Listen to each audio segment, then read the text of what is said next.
24 glasplaten van elk meer dan 100 kilo worden vervangen. De firma Actatube uit Delft docht dat uit de garage. Want de gauw na het plaatsen, zei Jelien, ontstier de spanning in de boer te platen en kwam de squorden in. Toen de tijd was het iets nieuws om veiligheidsglas te buigen en te lamineren om toe te passen in dit project. Er werd niet voorzien dat er een warmtewerking zou kunnen optreden waardoor het brak. De kennis ervan is wel bekend, alleen achteraf is gebleken dat het proces wat de fabrikant uitvoerde een aantal fouten in zaten, waardoor er nu breuk is ontstaan.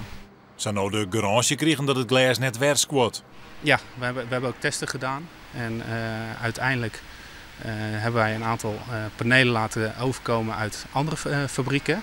Die toen de tijd al een ander productieproces hadden. Die misschien soms een stapje verder waren. Nu zijn ze allemaal gelijk, daar niet van.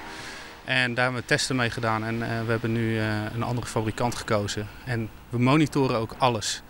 En tot nu toe is gebleken dat de nieuwe panelen niet breken. Het stekende glas in de dak had neer van gevaar zorgen. De opdrachtjouwer is blij dat het zeker nog weer compleet is. We hebben er tien achterom zitten van kom nou eindelijk eens een keer om de glas te vervangen. Ja, het bedrijf hield hartstikke druk. Zeiden ze, het glas moest besteld worden. Ja, het is bijzonder glas. Nou, eindelijk is het dan zover en we zijn er heel erg blij mee. De Broerenkerk is een toeristische loeker en wordt onder andere als trouwlocatie gebruikt.